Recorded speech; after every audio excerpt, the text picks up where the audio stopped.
Dans cette vidéo, je te propose de découvrir avec moi une stratégie d'apprentissage qui va améliorer de manière significative la compréhension, la rétention et l'application des informations que tu apprends. Mais avant de commencer, j'aimerais très sincèrement vous remercier pour le soutien que vous apportez à cette nouvelle chaîne en likant et partageant son contenu. Et ça me motive vraiment à continuer à faire de très belles vidéos avec des conseils et astuces. Et si tu es nouveau sur cette chaîne, bienvenue sur la chaîne YouTube Dr Sidimé. Je m'appelle Sidimé et je suis en dernière année de formation en médecine générale. Sur cette chaîne, je vais partager avec toi des conseils et astuces qui vont te permettre de bien passer tes examens et réussir brillamment tes études. Et j'aurai le plaisir de partager avec toi des cours et cas cliniques qui vont vraiment t'intéresser. Alors, si tu es passionné de la médecine et que tu veux te préparer au mieux pour ta carrière de médecin, je t'invite à t'abonner à cette chaîne et à activer la cloche des notifications. Cette stratégie est scientifiquement prouvée. Elle consiste à illustrer des concepts abstraits par des exemples concrets, pertinents et de manière systématique. Elle utilise des processus cognitifs qui favorisent l'apprentissage.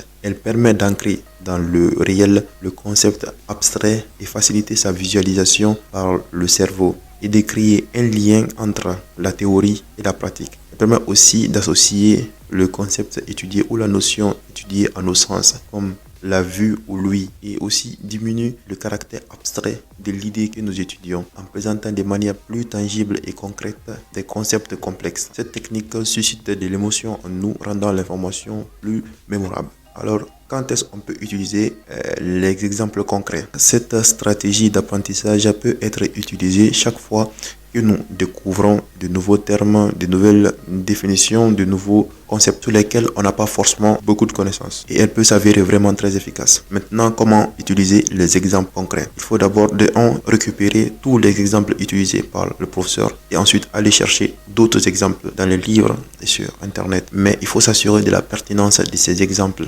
concrets. La deuxième étape sera de déterminer le lien entre les exemples et le concept étudié. La troisième étape est de partager cet exemple à des camarades tout en essayant d'expliquer le lien qui relie l'exemple au concept. Et la troisième étape sera de créer toi-même des exemples. Cette dernière étape prouve que tu as bien compris la notion étudiée, mais il faut quand même s'assurer de la pertinence de tes exemples. Il faut aussi souligner que cette stratégie peut être un frein à l'apprentissage lorsqu'on se concentre beaucoup sur les caractères superficiels de l'exemple et on oublie le lien qui relie l'exemple à la notion étudiée. Je me rappelle que cette stratégie, on l'a beaucoup étudiée lorsque nous étions à l'école primaire et au collège. Et d'ailleurs, au collège, pour retenir l'importance de l'oxygène dans le processus de combustion, notre professeur nous a fait amener des bougies. On a allumé et couvert par des bocals. Et on s'est aperçu quelques minutes après que les bougies se sont éteintes. Après, il nous a expliqué comme quoi que l'oxygène est indispensable pour